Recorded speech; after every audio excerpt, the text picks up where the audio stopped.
Olá, hoje eu estou aqui com Luiz Guilherme Cardoso, doutorando em Direito Político e Econômico pela Universidade Presbiteriana Mackenzie, mestre em Direito Agrário pela Universidade Federal de Goiás, membro da Escola Multidimensional de Segurança Pública da USP, parecerista da revista Direitos Humanos da PUC e pesquisador do Grupo de Pesquisa Direito Penal Econômico e Justiça Penal Internacional, vinculado à Universidade Presbiteriana Mackenzie. Um grande pesquisador, um privilégio receber o Luiz aqui. E também estou com a Amanda Tarrá, que já esteve aqui hoje e retorna, dois grandes amigos, para conversarmos sobre o livro do Luiz Guilherme Luz Cardoso, Alimentando o Futuro, a regulamentação jurídica da agricultura urbana e periurbana no Brasil como proposta de concretização do direito humano fundamental e social à alimentação, publicado pela editora Dialética. Prazer, Cristiano. É uma alegria também estar aqui falando sobre o meu livro, porque é difícil, mas ao mesmo tempo existe uma sensibilidade quando falamos dos nossos filhos. E o livro, para o pesquisador, é o seu próprio filho. E por essa razão, ele reúne não só aquilo que é conteúdo da academia, mas um misto de sentimentos. É no livro que a gente traduz e deixa explícito aquilo que trazemos dentro da temática do direito da alimentação como um direito novo. Esse direito ele se insere dentro dessa temática como sendo um direito humano, fundamental e social. Por que a escolha de Alimentando o Futuro? Por que esse tema da alimentação te gerou uma inquietação como pesquisa? Quando eu ingressei no mestrado em Direito Agrário, e é uma das coisas que eu sempre enfatizo nas palestras que eu estou inserido e nas mesas de debate, é que o nosso programa de mestrado em Direito Agrário é o único programa que forma docentes nesse sentido, no Brasil. Em Direito Agrário. Em Direito Agrário. É claro que nós temos outras pós lato sensu, no sentido do direito agrário enquanto contratos agrários, seja de mútuo, seja de rotação de cultura, mas a temática acadêmica desse direito é na Universidade Federal de Goiás. Porém, a minha preocupação, ela não era com a monocultura, justamente porque nós somos o maior país produtor de grãos, nós exportamos aí uma quantidade ínfima de grãos, principalmente de soja. Mas essa produção que vira commodity e que depois ela vai para o mercado internacional, ela não serve para alimentar. Né? Justamente por quê? Porque a finalidade última dela é a commodity, é a exportação. E com essa inquietação interior, num país em que a cada 10 famílias, praticamente 6 estão vivendo uma insegurança alimentar, nos últimos dados da rede Pensan, que é a rede justamente que cuida da política de segurança nacional de alimentação, isso é inquietante e ao mesmo tempo gritante. Como é que um país que produz 200 mil toneladas de grãos tem um percentual de fome também alarmante? É inaceitável. Sim. Não tem como a gente aceitar isso enquanto povo brasileiro. Algumas pessoas aceitam, eu não consigo, não sei, mas é que eu não consigo aceitar isso. E aí, pensando nessa inquietação interior de ver uns dados que são completamente antagônicos, porque se produz tanto alimento, mas o alimento não fica aqui dentro, é que eu resolvi escrever esse livro. E o primeiro dado que eu encontrei da FAO foi justamente que 80% da produção que vem à mesa do brasileiro e das mesas do mundo provém do pequeno agricultor, do agricultor familiar. E é justamente o cara que não tem subsídios para que possa desenvolver a sua agricultura. Às vezes desenvolve uma agricultura que, na sua grande maioria, é uma agricultura de subsistência, mas não existe uma política de escoamento dessa produção. Além da parte teórica, você também fez uma pesquisa de campo, não foi isso? Sim. E dentro da pesquisa de campo, eu trouxe a Horta das Corujas, que é uma horta localizada aqui em São Paulo, que muitas mulheres começaram a fazer isso. Primeiro, algumas mulheres avós, depois foram ficando para os netos, e assim sucessivamente. São Paulo, você diz no município de São Paulo mesmo? Isso, na cidade de São Paulo, a Horta das Corujas. E essa horta, ela consegue alimentar a população que está ao redor, porque nós temos um impacto extremamente positivo nesse sentido, uma vez que o mercado consumidor vulnerável, que aqui quando a gente trata de direito à alimentação, a gente passa por esses mercados, e existe uma aproximação do mercado consumidor vulnerável da sua fonte de consumo, que é o seu alimento. Então, o impacto disso dentro de uma determinada localidade é muito notório. E falando ali da ausência de suporte ao pequeno agricultor, você conhece um pouco porque você é do interior também, Sim, não é isso? Com certeza. Eu sou lá da região de Presidente Prudente e pesquisando para montar o conteúdo desse livro, eu descobri que a lei que trata justamente da alimentação escolar, da Política Nacional de Alimentação Escolar, lá no seu artigo 14, ela vai dizer que 30% do alimento que vem à escola, ele deve prover, ele deve sair do pequeno agricultor. Isso é vem algo que... acontecendo, Luiz? Então, é algo que os tribunais de contas têm ficado em cima dos municípios. É a primeira coisa que pergunta quando um fiscal está no município, é se isso tem acontecido. Fiscalização, eu acredito que nós estamos aí entre 8 e 9, numa nota de 0 a 10. A fiscalização é boa, porém ainda falta mecanismos. Por quê? Porque por mais que aquele alimento ele seja provindo do pequeno agricultor, ainda existe algumas normativas pelas quais deve se seguir e muitas vezes não tem formação para tanto. E essa legislação que impõe um mínimo da alimentação lá, do pequeno produtor na escola, era uma legislação recente? Não. Não? Em níveis de 10, publicação 20 anos? da norma, nós temos aí uns 6 anos. Quando a gente fala de direito à alimentação, entra tudo. Entra o alimento processado, ultraprocessado, o alimento que muitas vezes é in natura, mas que a gente pode até chamar de minimamente processado, ou colhido na horta e assim sucessivamente. Mas o que eu quero dizer é que a doutrina evoluiu no sentido de que essa alimentação ela tem que ser também adequada. Por quê? Porque uma alimentação adequada é aquela que respeita a cultura, os modos provenientes do alimento e a forma de comer. Porque comer é um ato político também. Depende de política pública, o ato de comer.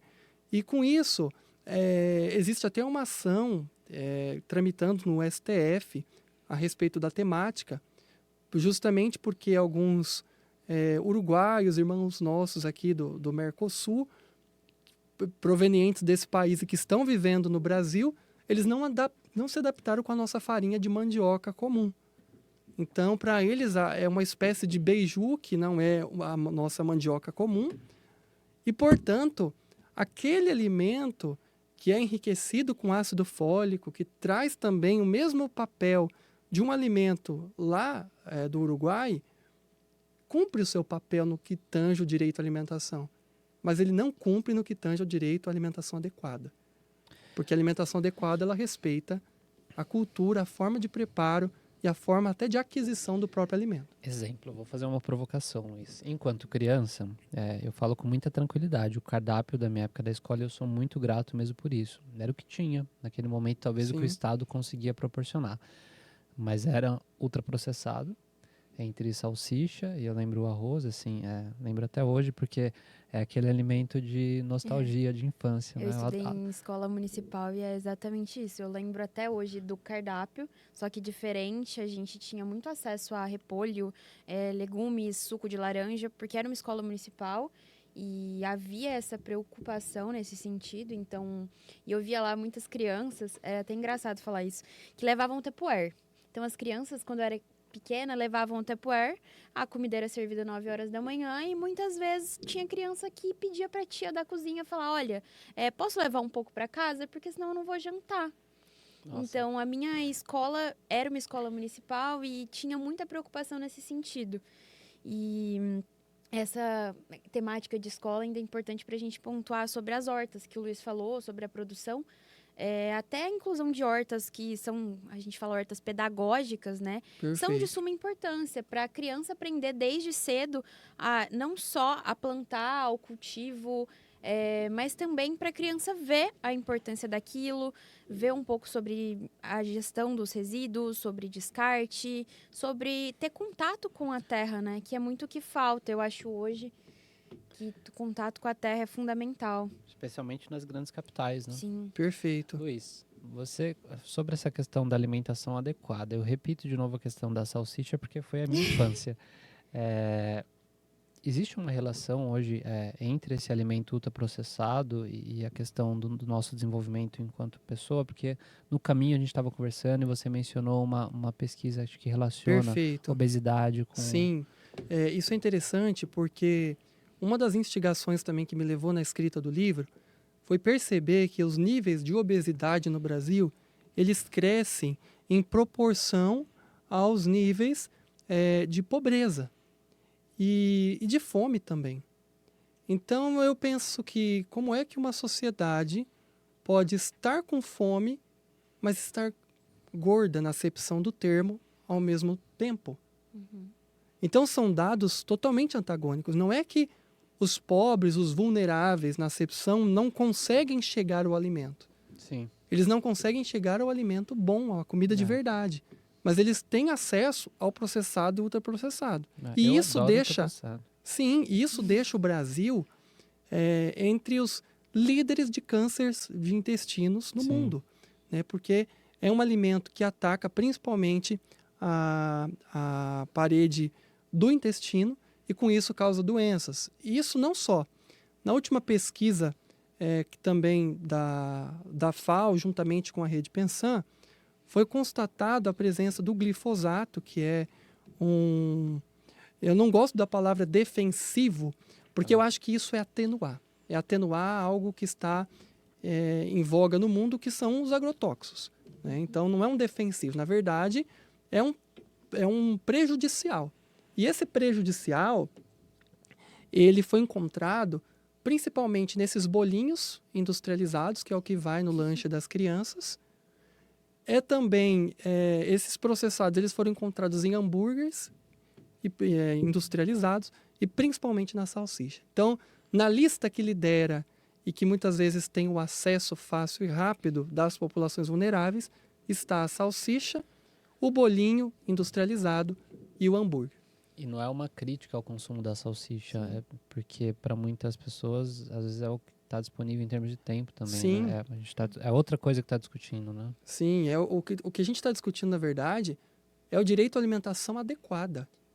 Porque uma coisa é prover o alimento, mas o alimento tem que ser adequado, ou seja, ele tem que estar em acordo com as funções biológicas daquele ser e da cultura, de como é preparado, de como é trazido para aquele meio. E a alimentação adequada vai além também do valor nutricional. A gente tem que pensar Sim. na questão de desperdício, que Perfeito. acredito que também seja um tema tratado no livro, na importância que tem você utilizar alimentos frescos. O pequeno agricultor, ele produz, e o que é produzido, ele já vai para o consumo. Então, você usa o que está na safra, né? Antigamente, nossos avós tinham isso de, Sim. o que é a época de usar. Hoje em dia, não. A gente usa agrotóxico para forçar muitas culturas que não é da época. Exatamente, sendo que, por exemplo, um alimento orgânico, ele é de suma importância e vai ajudar também na questão do desperdício. Nossa, Mas aí, quando a gente fala de alimento orgânico,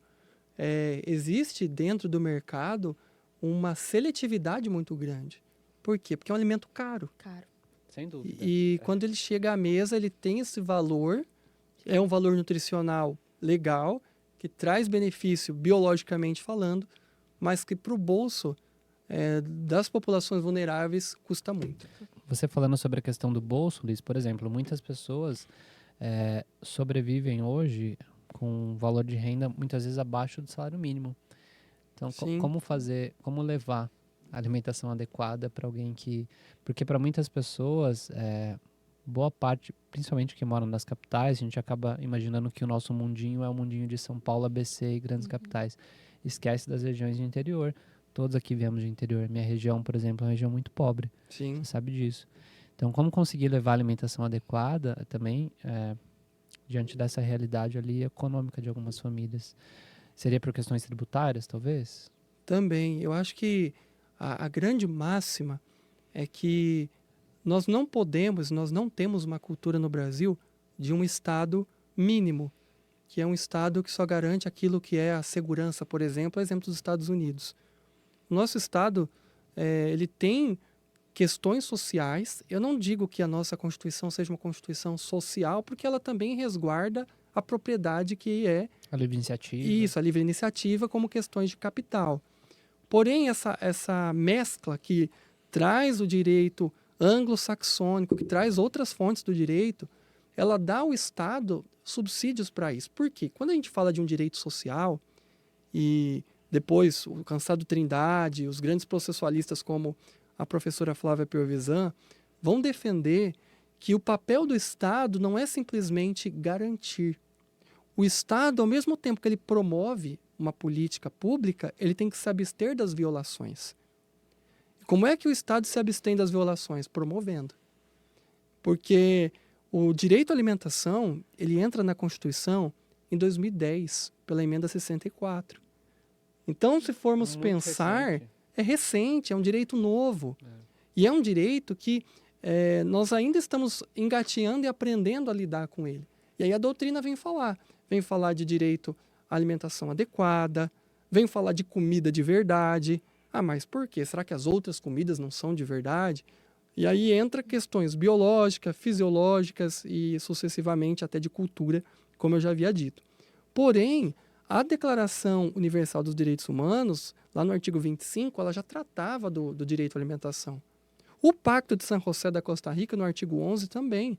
Então, o Brasil, quando ele recepciona esse direito já estava presente nas convenções e nos acordos internacionais. O que aconteceu é a materialização. Então, ele é humano, porque está nos tratados, ele é fundamental, porque ele está dentro do título 2 da Constituição, e a Constituição, no seu título 2, ela trata dos direitos e garantias fundamentais, e ele é social, porque o legislador quis que fosse social, no sentido dessa conduta dual por parte do Estado. O Estado tem que promover, mas ao mesmo tempo tem que se abster das violações. Por isso que, para chegar nesses municípios pequenos, ou num país como o Brasil, um país transfronteiriço, é necessário não só uma atuação do Estado, mas de pessoas, de agentes. A exemplo do Betinho, que foi um grande propulsor desse direito, da luta pela inserção do direito à alimentação dentro da Constituição.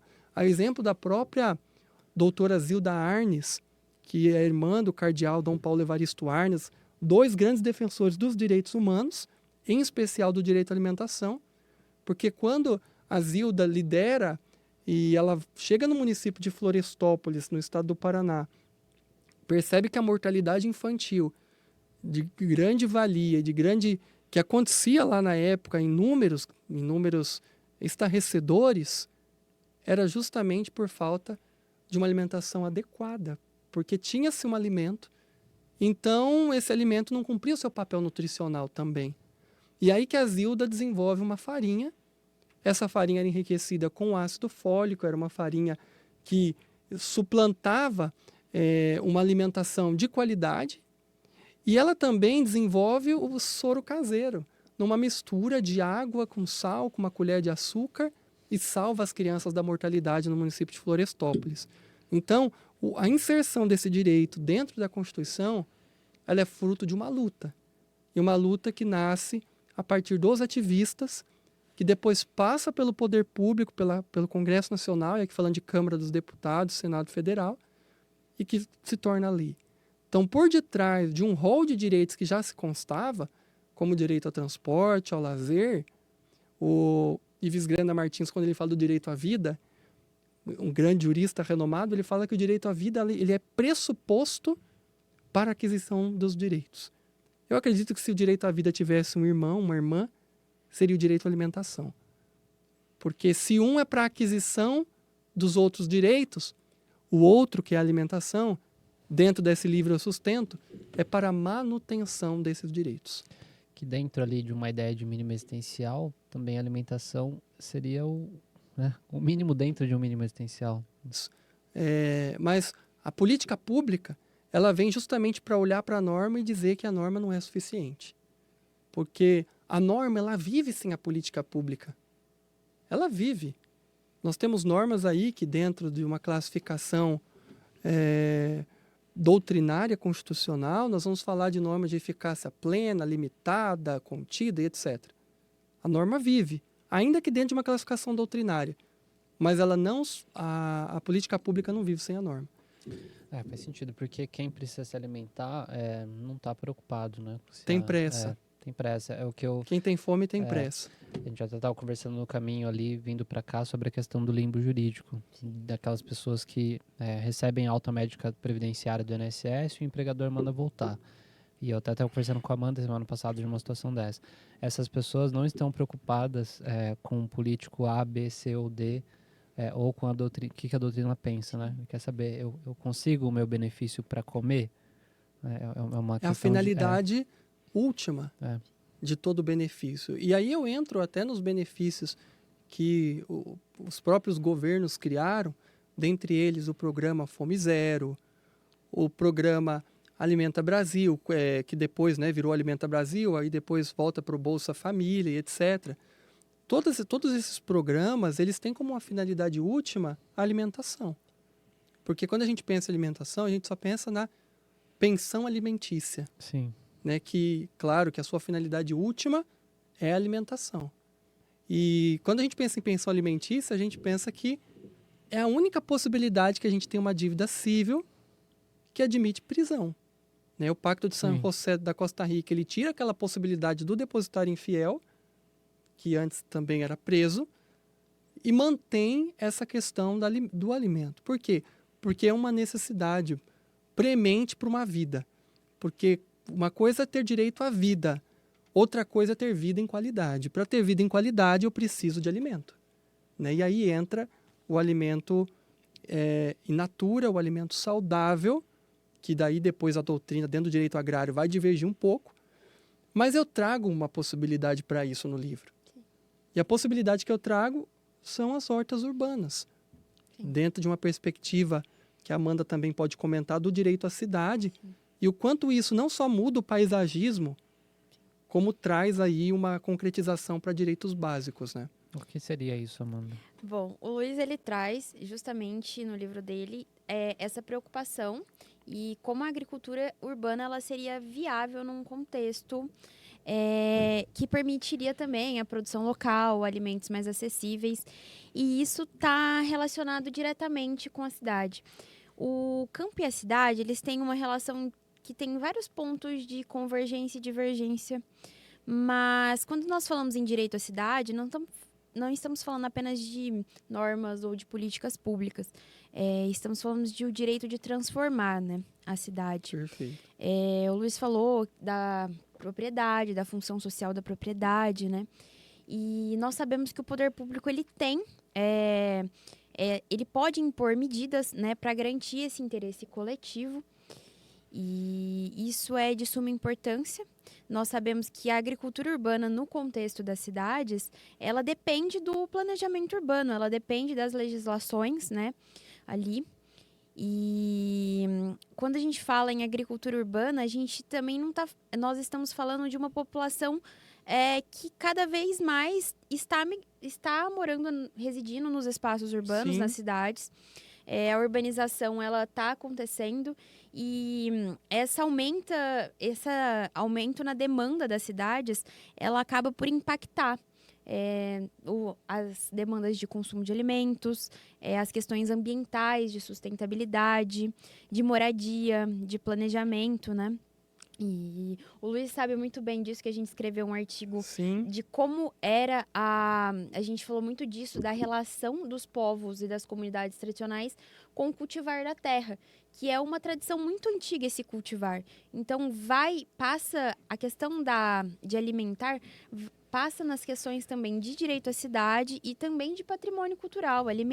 A alimentação existem tantas formas de alimentação que são patrimônios, né, imateriais. Okinawa, por exemplo, salvo melhor juízo, tem uma celebração, a época da colheita. Também pode ser demonstrado nos próprios doramas. né? Então, Não. no dorama, que é uma cultura que está se tornando uma cultura do Brasil, as pessoas estão procurando muitas histórias de dorama, e lá fala dessa relação com a comida. Então, o ato de comer, não só como um ato político que depende de política pública, mas como um ato de celebração, Sim. de angariar pessoas, de trazer gente para perto. E pegando um gancho nessa história que a Amanda trouxe, eu defendo no livro, a partir de uma perspectiva do professor Carlos Marés, que é um professor da Universidade da PUC, da Pontifícia Universidade Católica de Londrina, que e convergindo nas ideias, essa função social de que fala, a função social da propriedade. Então, veja, a propriedade é uma criação, uma ficção jurídica, Sim. a partir do qual os contratualistas, a exemplo de Rousseau, delimitam uma determinada propriedade. Mas quando os povos nativos que já viviam no Brasil estavam aqui e chega uma ideia de capitania hereditária para dividir esse território, né, em 15 capitanias, cada uma com as suas sesmarias, com seus próprios governos, com seus capitães, o que é que acontece? Aquela relação originária que se tinha com a terra, de chamar a terra de Pachamama, de mãe, ela é quebrada. E aí acontecem as políticas de cercamento. O que são essas políticas de cercamento? Os animais são colocados na jaula, aquela relação primitiva é objeto de um contrato que passa a ser chamado de propriedade. Essa evolução, ela caminha até que em 1850 nós temos a nossa lei de terras, que inclusive até hoje é de 1850, e a única forma de aquisição da terra lá em 1850 era a compra. Ou seja, a terra que antes tinha um valor simbólico, que portanto tinha um valor de agregação para os povos nativos, ela passa a ser mercadoria. Então, a primeira transformação da terra foi os cercamentos, partindo da expulsão da natureza, enjaulamento na forma de zoológico, porque hoje o ser humano vai até o zoológico para ver o bicho enjaulado, e depois uma segunda concepção, que é a propriedade. Só que essa função, então, não é da propriedade, porque a propriedade ela não existe sem a terra. Você trata aqui num capítulo do direito à terra. O Perfeito. que seria esse direito à terra? O direito à terra é justamente tratar dessa evolução, mas pelos moldes dos nativos, daqueles que já viviam aqui com a sua relação com a terra. Por quê? Porque para esses povos, a produção era para subsistência. Sim. Não era uma produção para commodities, uma produção para exportação. Então, veja, esse direito, ele suplanta qualquer outro. Então, o direito à terra, ele vem antes do próprio direito à propriedade. Porque a propriedade, ela é passível de venda, de compra, de uso e fruto, e assim sucessivamente. A terra não. A terra, ela acompanha. E ela existe por si mesma. A relação da terra é uma relação de existência ontológica, deontológica e também de axologia, porque tem valor. E o valor aqui é vida, porque para esses povos originários, a terra significava vida. Então, retirar a terra é o mesmo que retirar a vida. E aqui eu estou falando da vida na sua relação com a terra. Amanda, de alguma forma, faz uma crítica a isso, porque em algum momento você comentou de um artigo que você estava escrevendo sobre a questão da invasão do mercado imobiliário, não como uma crítica ao mercado imobiliário, Sim. mas sobre a questão da cultura. E o Luiz está Exato. falando sobre a questão dos povos originários ali que perderam a terra. Foi inclusive o artigo que eu escrevi com o Luiz, né? Foi esse? A gente Foi. fala muito da questão de vínculo mesmo, né? De como o ato de cultivar a terra é um ato tão antigo e não só do vínculo das comunidades tradicionais, mas de todas as comunidades com seus locais. Então, por exemplo, quando a gente pensa num contexto urbano, nós não estamos falando apenas de bairros, nós não estamos, vamos dividir um bairro. Não é algo puramente pegar uma régua e cortar, não. Tem toda uma questão de pertencimento, tem toda uma questão de que, muitas vezes, se você vai desapropriar e realocar essas pessoas para outro lugar, pode não funcionar, pode não ter sentido naquela comunidade, porque aquela comunidade, ela tem uma relação de pertencimento com aquele local que é de extrema importância. E outra coisa que eu e o Luiz já discutimos também é sobre das comunidades e povos tradicionais, né? Que esbarra na questão do patrimônio cultural mesmo. Sim, O Luiz falou dessa questão de que alimentar não é apenas comer, alimentar. A gente vê no mundo todo que é uma forma de interação, é uma forma de vivência, de compartilhar momentos, né? E, por exemplo, os povos das quebradeiras de coco que a gente comentou aquela sim. vez, a Constituição, ela protege, né? Ela coloca no patrimônio cultural, no 216, os modos de criar, fazer e viver, né? E isso significa o quê?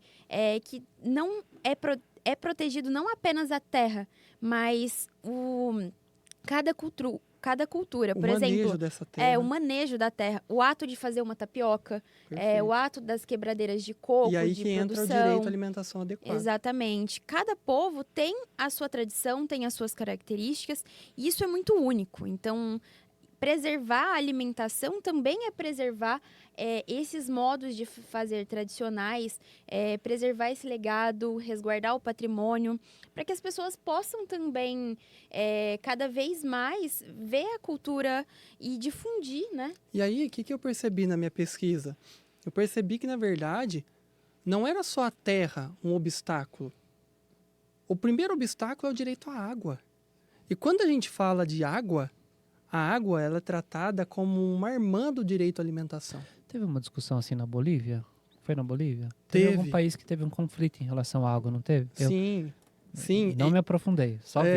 É justamente sobre isso. Porque quando a gente fala de direito à a água, dentro da sua composição, né, que não é apenas o hidrogênio, o oxigênio, Inclusive tem que né, lembrar de obviamente. se a gente pega uma garrafinha de água, a gente tem outros componentes, como o potássio, etc. A própria característica dela, por ser um solvente universal e por trazer aí essa vivacidade para todas as coisas, qual que é a dificuldade quando se pensa numa horta urbana? Primeiro, você tem água próximo. Por quê? Porque essa água, dentro do ambiente da cidade, ela não pode ser uma água contaminada. Sim. E aqui a gente já tem um primeiro problema que eu não encaro como um problema dentro do livro, nem como uma crítica, mas como uma possibilidade de política hídrica. Porque a agricultura urbana não é simplesmente o modo de cultura tradicional. Eu posso ter um modo de cultura mandala. Eu posso ter também animais de pequeno porte. É claro que no município de São Paulo, em especial, não sabendo lidar com a situação de ter galinhas, pato e qualquer outra ave nesse sentido ali no ambiente urbano, é que houve-se uma proibição. Né? Hoje, na cidade de São Paulo, por exemplo, não se pode ter esses pequenos criadouros, ao passo que a horta urbana ela é admitida dentro de um ativismo. Eu vou te falar o que a minha avó fez. A minha avó sempre morou na roça, em Miracatu. E quando ela mudou para o centro de Miracatu, sabe o que ela fez? Ela fez uma roça dentro do centro.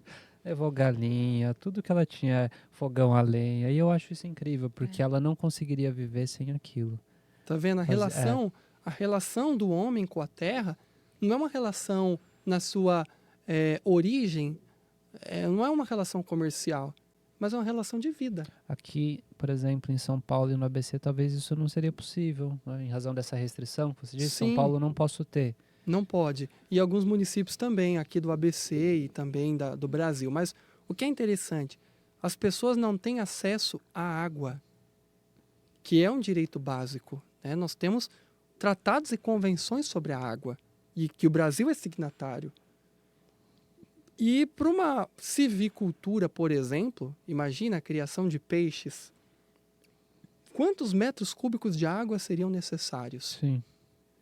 E não tem subsídio fiscal no sentido de isenção ou de algum tipo de desconto, pensando na finalidade última daqueles peixes que é para servir para alimento. Não existe. Né? Então, dentro desse arcabouço, tem dificuldade com a água. E aí a segunda dificuldade, direito à terra. Por quê?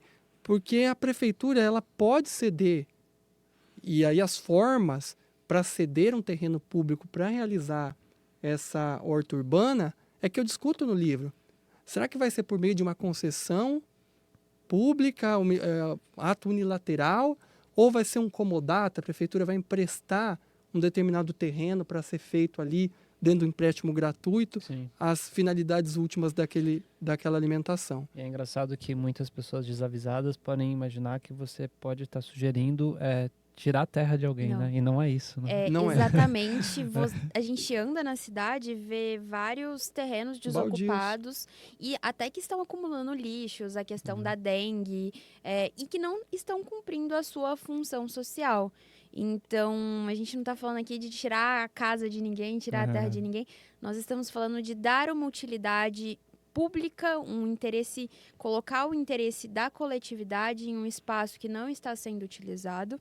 Sim, E e isso é interessante. Por quê? exato. Porque quando a gente pensa na concessão, qualquer modalidade que seja o comodato, que eu defendo como sendo Sim. o mais ideal dentro de um ideal jurídico, né, para isso, é algo muito variável quando a gente pensa em política.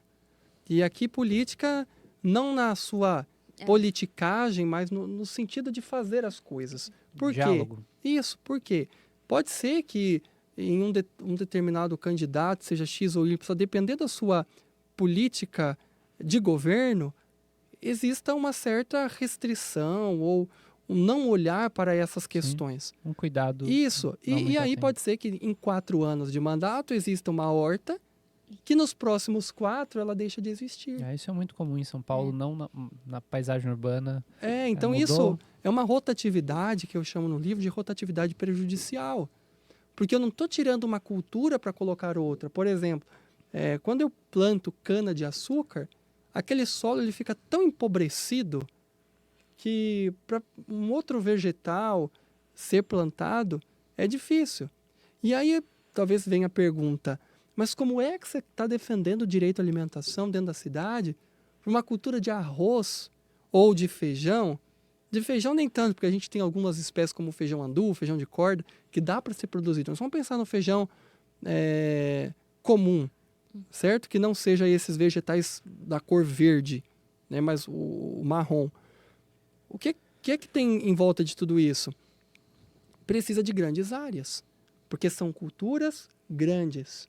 Mas aí que eu defendo no livro a possibilidade de não ser só hortas urbanas, mas também periurbanas. E o que é o periurbano? É esse espaço que não está no campo, mas que também não está na cidade. Está no limbo? O que seria Isso. Ele está justamente aí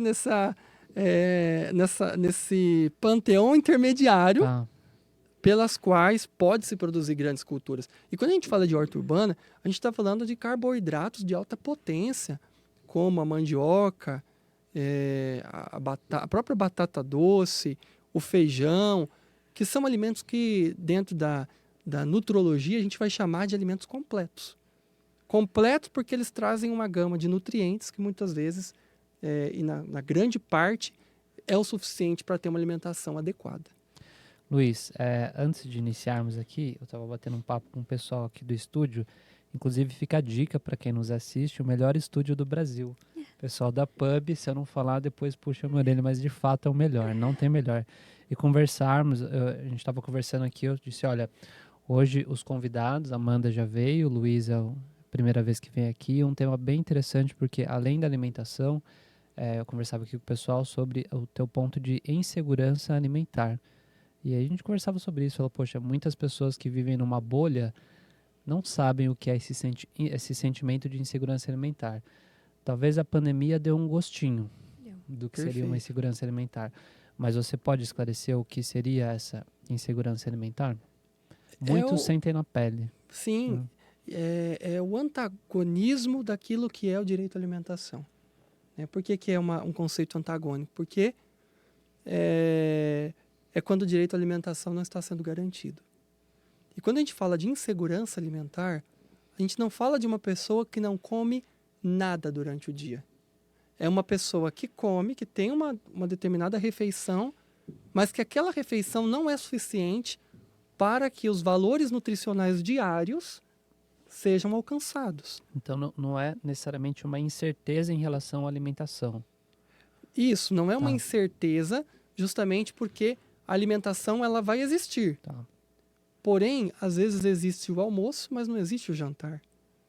Então, mais ou menos no ditado popular, é vender o almoço para comprar o jantar.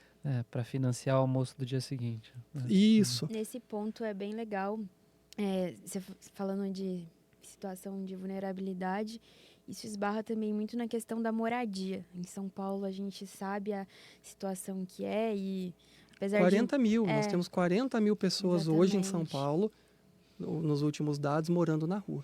E a gente normalizou, né? Exatamente. É uma cidade dentro de São Paulo, morando E na muitas rua. pessoas defendem, né? Não dá alimento, vamos Sim, colocar a todo gente- mundo num espaço e deixar. Só que eu queria trazer, inclusive, eu sou um pouco suspeita para falar da ocupação da 9 de julho. Todo mundo vai falar, nossa, uma ocupação. Gente, o projeto deles é tão incrível. Se vocês, inclusive, de domingo aos domingos, eles fornecem um almoço, o prato tem um valor, são alimentos frescos que vêm da agricultura familiar, muitas vezes produzidos na própria horta comunitária da ocupação. E esse almoço ele vai oferecer, ele vai ajudar a servir uma refeição, né, para uma pessoa em situação de vulnerabilidade. E eu acho muito incrível que, além da comida a gente está falando de alimento na ocupação, tem muito da cultura. Eles têm uma galeria incrível que mostra toda a trajetória. Eu estava lendo até uma reportagem que eles falam que antigamente os idosos eles tinham essa relação que a gente falou com a terra, e isso é uma coisa que está sendo passada para os jovens, né? E então é uma questão de cultura também, de comida, e também falam muito sobre gestão de resíduos, né? Quando você fala de uma horta comunitária, por exemplo, você também não está falando só de plantar, você está falando de gerar Compostagem. empregos, de aprender a gestão de resíduos sólidos, da questão de proteção da biodiversidade, de desperdício, de reaproveitamento, que é também outro ponto que a gente falou, né? E aí a gente também relaciona isso com a cidade, né? Como que a moradia está tão ligada com as questões urbanas, de alimentação. Muitas vezes a gente fica à mercê da especulação, que a gente falou no nosso artigo, né? Esse processo de expulsão do homem, né? Da natureza. E, então, assim, fica o convite, a ocupação, o almoço é delicioso. E tem todo esse projeto legal, que acho que vale a pena. Fica na 9 de julho, é isso? Fica Ocupação 9 de Julho, eles têm Instagram, se der um Google ali, vai achar rapidamente. Isso que a Amanda falou é interessante, e até trazendo para essa nossa conversa, porque são direitos sociais, né? São direitos que estão dentro de um mesmo arcabouço, porque o legislador positivou dessa forma, né? Nós temos o direito à saúde, o transporte, o direito à alimentação, todos dentro do artigo 6º. Por quê? Porque o grau de tratamento que se dá para esses direitos tem que ser um grau vertical. É a verticalização dos direitos, né, a partir de um sistema. É olhar para o direito à alimentação, mas dentro da moradia, dentro de um transporte adequado, dentro de uma saúde. Porque, veja, se eu tenho uma alimentação adequada, logo, aquilo que está sobrepesando lá no meu sistema de saúde vai ser substituído por uma alimentação que muitas vezes, e na maioria das vezes tem que ser adequada para que esses níveis baixem. Porque daí as pessoas não vão procurar o sistema de saúde porque não estarão doentes. Eu não tenho dúvidas de que o direito à alimentação ele tem relação direta com a Seguridade Social hoje, com a saúde, Sim. previdência e assistência. Com caixa, inclusive, da Seguridade. Né? Porque, como você fala, né, Cristiano, dentro do seu objeto de estudo e de trabalho, que é o direito previdenciário, tem que ser essa finalidade. Porque o próprio juízo, quando analisa uma questão como essa, e aqui falando no papel dos magistrados, eles também se colocam no lugar daquele que vai receber o benefício, no sentido de que qual é a finalidade, né? O demonstrativo inicial para que seja concedido. E aí um bom advogado, certamente, ele vai trazer a questão da segurança alimentar. Não tenha dúvidas. Inclusive, para fundamentar aquilo que é o... Venho pensando a gente conversando aqui, eu já estou pensando em várias coisas relacionadas à alimentação, especialmente nos casos de limbo jurídico previdenciário. Sim. E de benefício de prestação continuada assistencial. Eu espero que os magistrados assistam e leiam o seu livro, porque, por exemplo, especialmente quando você trata da relação com a terra. Eu digo isso porque você também certamente conhece, Amanda também, por conhecer o interior de São Paulo. A gente conhece quem trabalhou com a terra. Eu conheço, basta você cumprimentar, você vê na mão do seu João que Sim, ele trabalhou na terra. Mas quando essa demanda chega na mão de um magistrado que, infelizmente, nunca teve um contato com a terra, ele não reconhece o tempo rural do seu João. Então, eu espero que essas pessoas tenham um mínimo de contato com a terra, um mínimo, sim. para saber que quando eu cumprimento uma pessoa, falando, não tem prova melhor do que uma mão calejada de quem trabalhou ali 30 anos direto com a terra. A gente perdeu essa relação com a terra, né? Eu tenho cicatrizes da Porque terra ainda. o Karl Polanyi, quando ele escreve A Grande Transformação, ele vai falar justamente disso, que a terra foi chamada de mercadoria, né? Ou seja, a natureza foi expulsa, a terra foi chamada de mercadoria e o homem passou a ser a mão de obra e que serve a commodity, que serve a exportação. E aqui eu não estou fazendo uma negativação daquilo que seria em prol de um desenvolvimento, Sim, né, de uma visão de desenvolvimentista grande, de fazer 50 anos em 5. até porque se você criticar o agronegócio, o Juliano não volta. É verdade.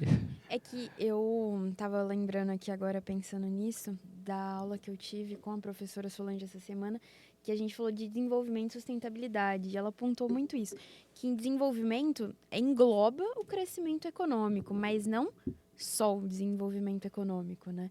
Porque tem o desenvolvimento humano. Desenvolvimento engloba todas as questões político, ambientais, sociais. Então a gente não fica restrito ao desenvolvimento econômico. A gente não pode pensar em desenvolvimento e falar, nossa, é uma questão puramente econômica.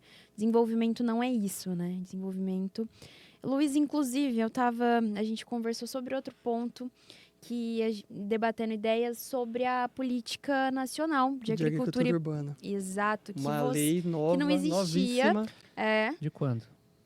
É agora, ela é recente, não tem 3 meses. Sim. Nossa, mas É de Saiu- 2024. Na época do livro do Luiz, essa política não existia, a gente Não conversou existia, exatamente sobre isso. Ele ainda falou um pouco sobre a necessidade De e a ter uma lei. viabilidade que seria. Mas precisa de um decreto para regulamentar ou a lei? Então, agora Ou é aquela coisa, né? ridículo, Uma coisa, porém. Hart fala disso, uma Sim. coisa é a norma, outra coisa é o mérito e o demérito por cima dessa norma. Acho que ainda tem muito caminho para. É bem nova, assim. É nova, é uma norma que eu pude contribuir com alguns pareceres, até com livros e na pressão popular que contribuímos.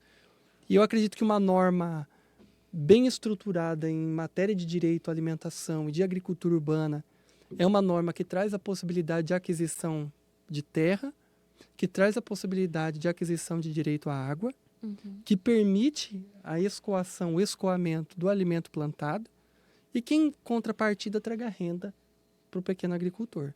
Então, esse quádruplo é o que sustenta uma norma válida dentro daquilo que é os seus valores culturais, ambientais. Essa política, ela coloca, inclusive, a questão da insegurança alimentar, da gestão, né?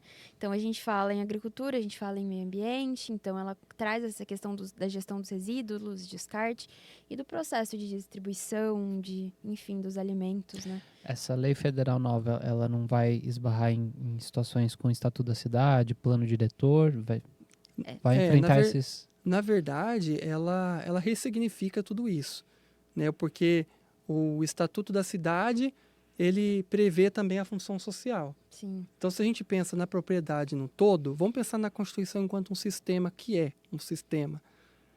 Nós temos a propriedade, o primeiro limitador da propriedade é a função social, o segundo limitador da propriedade é a terra indígena, porque ela tem que ser destinada. E não quero aqui comentar sobre marco temporal e fazer juízo de valor, porque isso é também negar algumas outras coisas dentro da originalidade dos povos. Mas a Constituição, ela prevê essas limitações para aquilo que seria a propriedade, né? E dentro desse arcabouço que é Constituição Federal, Estatuto da Cidade em matéria de cidade e agricultura urbana, eu acredito que essa norma de política nacional ela vem para complementar. Se está dizendo que tem que ter função social na sociedade, se o Estatuto prevê alguns espaços de convivência pública, o que é que a lei de política nacional vai trazer? Ela vai trazer significação dizendo, nesses espaços de convivência pública, também pode fazer uma horta. Uma coisa é fato, não vai ter como a gente trabalhar a questão dessa política e da questão da agricultura sem falar de planejamento urbano, dos instrumentos Sim, de planejamento porque daí urbano. existe a questão da poluição. Exatamente. Então, a grande crítica para a agricultura urbana hoje no Brasil é a poluição. Que é pensar que você vai produzir numa cidade como São Paulo, em que os níveis de gás carbônico juntado a tantas outras coisas, mas tem algumas culturas que, dentro da pesquisa, e agora falando das faculdades de agronomia, elas são brilhantes. Por exemplo, o cultivo da couve-flor e de outras hortaliças que conseguem não permitir que o interior seja alcançado pelas fuligens, por aquilo que é externalidade diante daquilo que é a horta. Então, por isso que, por exemplo, no ambiente da horta urbana, da Horta das Corujas, ali eu tenho uma cultura de agrofloresta. Sim. Eu tenho a horta, mas eu tenho a floresta. Ainda que seja minimamente um bosque, isso já é o suficiente para reduzir gás carbônico e para permitir o crescimento das hortaliças longe de qualquer intempérie e externalidade que possa prejudicar. E é por isso que hoje a gente fala de agrofloresta e outros sistemas que dialogam, por exemplo, com a bioeconomia. Hoje, para dados aqui, o Brasil é um dos maiores produtores do óleo de palma. E o óleo de palma, dentro das pesquisas recentes, vai ser o combustível do século, dentro daquilo que é a biomassa. E esse óleo, ele é tão potente a níveis de percepção da materialidade que ele se assemelha ao querosene da aviação. Só que o querosene você toma e morre. O óleo você toma e se hidrata. Né? Então tem toda essa questão por detrás disso. E uma fazenda com plantações de palmeira, essa produção de biomassa, que primeiro se extrai o óleo, depois sobra essa vegetação, ela também pode ser triturada, como eu já disse, pode virar biomassa, que pode ser combustível também. Então nós temos um potencial hídrico, de matéria e lógico dentro da lógica agrônoma para produzir. O que falta, Luiz, para concretizar a agricultura urbana nas grandes cidades? Porque eu acredito que nas cidades pequenas... Sim, eu acredito que falta uma conscientização, porque o último relatório que saiu da ONU diz que até 2050, mais de 80% das cidades vão estar morando, de pessoas vão estar morando na cidade. Então, antes a gente tinha a ideia de que o campo alimentava a cidade. Hoje a cidade ela tem que dar seus pulos, né, na linguagem popular, para conseguir alimentos. Porque se eu aumento a concentração de pessoas, eu aumento também, por conseguinte, a demanda por alimentos. É um caos, né? São Paulo é um grande caos. E caos aí, urbano.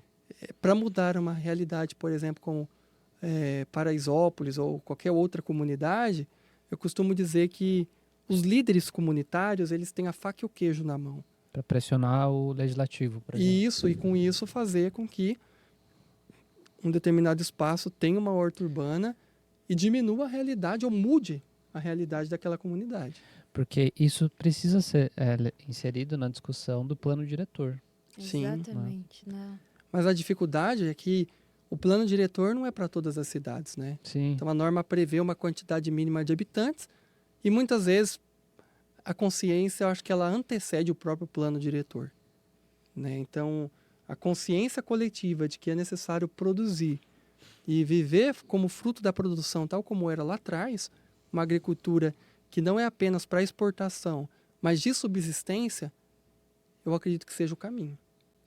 Olha, eu arrisco falar que eu acho que no interior essa questão de direito à cidade, de ideia de pertencimento não é tão forte igual aqui na capital, porque aqui As pessoas vão muito aos parques. Exato, aqui na capital, apesar de todos os problemas urbanos que a gente tem, há muito a cultura está muito presente. Essa questão de ativismo está muito presente. O meio ambiente cultural.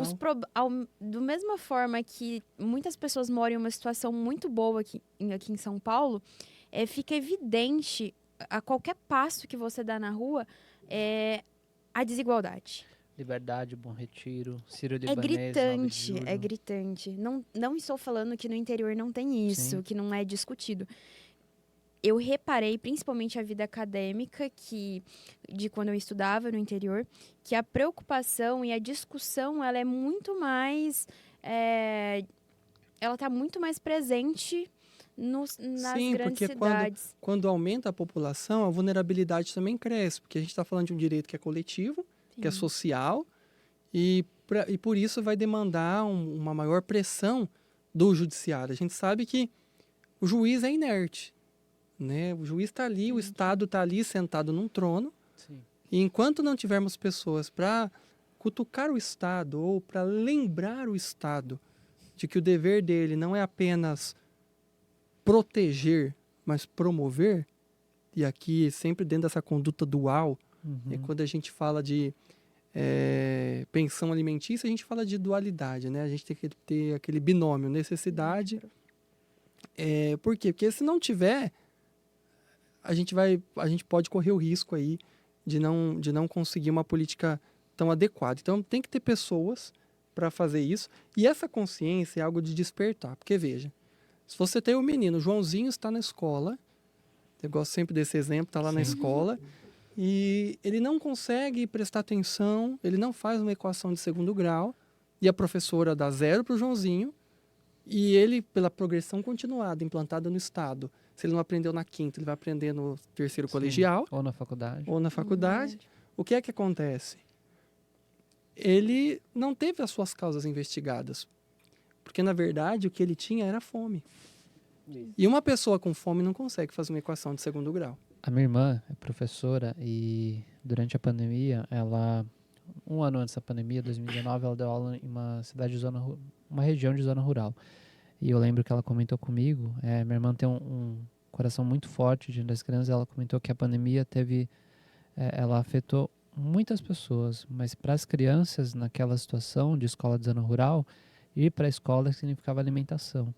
Sim. Igual eu falei de levar o Tupperware. E eu lembrei disso, você falando de... então, ela falou, muitas crianças têm ali a única alimentação do dia. Sim. Então, você falando isso, chegou exatamente o ponto que ela falava. O desenvolvimento deles estava diretamente relacionado com a alimentação. Sim. A gente esquece disso. Numa experiência que eu tive na Paraíba, e para finalizar essa gama de histórias, eu vi uma fila no supermercado e tinham várias pessoas com salsicha. E eu comentei com um amigo, eu acredito que hoje vai ter festa na casa de todo mundo, vai ter cachorro quente. Feliz por aquela situação e por ver todo mundo comprando. Tinha umas 5 senhoras, mais um rapaz e uma criança comprando salsicha. Porque o cachorro quente E aí é meu um amigo momento de disse, alegria. não, isso não é festa. Isso, na verdade, é porque ele só tem acesso ao alimento barato. Sim. E a carne mais barata do mercado. Sim. Né? Então, são realidades como essa que faz com que a gente pense em concretização. E eu falei disso no livro, eu falo muito de concretização. Porque eu acho que o direito já superou o que é efetivo, o que não é efetivo, o que é eficiente. E esses conceitos de eficiência e efetividade já estão superados dentro de uma doutrina jurídica. Agora, o problema do direito atual, Hart também falou sobre isso, é a concretização. Uma coisa é o mérito, outra coisa é o demérito da norma. Eu sou suspeito porque no caminho ainda comentei com você, no campo de batalha, as pessoas querem saber, e aí? Vai acontecer ou não vai? E a forma de concretização que eu trago é a regulamentação dessa agricultura, que graças à pressão dos ativistas e das pessoas que buscam essa alimentação, e do próprio padre Júlio Lacelotti, de tantos que fazem isso, foi possível uma publicação de uma norma que traz uma política nacional. E isso vai abrir muitas portas, porque se é uma política nacional, é claro, o Brasil é um país transfronteiriço, tem suas culturas, tem, mas já é um pontapé inicial para que dentro da política nacional veja as especialidades, as especificidades e desenvolva mais. E para todo mundo que está assistindo, eu gostaria de pontuar aqui que eu conheço, nós três, a gente conversa bastante e que quando a gente fala política, ativismo, gente, os três aqui atuam por um bem comum, Sim. que é a dignidade. Sim. E eu acredito que, falo por nós três aqui, ponho a minha mão no fogo que não estamos falando de um partido ou de qualquer coisa. Nós estamos falando de que as políticas públicas elas devem ter continuidade e nós gostamos e nós sentimos prazer tanto na vida acadêmica quanto profissional de ver o direito sendo assegurado, a justiça social sendo feita, sem uma questão partidária, sem uma questão ideológica. Nós estamos falando aqui de como melhorar, como nós podemos atuar enquanto juristas, enquanto pessoas, e levantar essas discussões para que as pessoas repensem e vejam Sim. essa questão. E porque senão não teria sentido a nossa discussão. Não. Se o direito não é para tratar os desiguais na forma das suas desigualdades, como dizia Para que Aristóteles, seria, né? não tem sentido. Não tem sentido. Então, quando a gente fala sobre isso, muitos foram questionados. Na época de uma França pobre, São Vicente de Paula, quando é questionado e posto na parede que estava desvirtuando as normas francesas, ele, num ideal teológico, vai dizer: os pobres me precederão no reino dos céus. Então, essa linguagem do pobre, do vulnerável, e tem que ser a linguagem do direito. Triste é precisar esclarecer para as pessoas que assistem, sabe por quê? Em sala de aula, eu sempre reforcei com os alunos o seguinte: enquanto, falando da outra atividade de advocacia, o advogado ele tem um dever de respeitar a Constituição, né? Aliás, E ele exerce uma função que é pública. perfeito. Então, direito à alimentação está na Constituição. Então, é até estranho a gente ter que mostrar para as pessoas que Sim. defender a Constituição Que a não tem uma gente- pauta política. Exato. E se a gente for pensar, por que é que o legislador colocou esses direitos sociais? Se a gente olhar para o nosso passado, a Constituição de 37, de 67, etc., são constituições que, dentro de uma época ditatorial, Sim. violou tudo isso. Então, o que o legislador fez? A de 88 tem que constar. Não precisava constar que tem direito à vida, porque todo mundo quer viver. Sim. Que tem direito à alimentação, porque todo mundo tem que comer para viver bem. Mas deixa eu pôr aqui. Não é? Mas por aquela cultura passada, para que não voltemos ao passado. Como canta Elis Regina, ainda somos os mesmos e vivemos. Para que não sejamos os mesmos e vivemos, o que é que nós precisamos fazer? Nós precisamos positivar. Positivar não para pecar pela burrice de positivar, mas para lembrar a todos que é um direito constitucional. Obrigada a você pelo convite, pelo Luiz, Eu pela também. parceria. Eu também agradeço o convite. Eu acredito que o ambiente é para isso, né? A academia é extramuros. A academia, ela não é só produção de conhecimento para mestrandos, doutorandos ou grupo de pesquisa. Mas se o nosso conhecimento não é capaz de atravessar o muro da universidade e alcançar a sociedade, ele também não tem finalidade.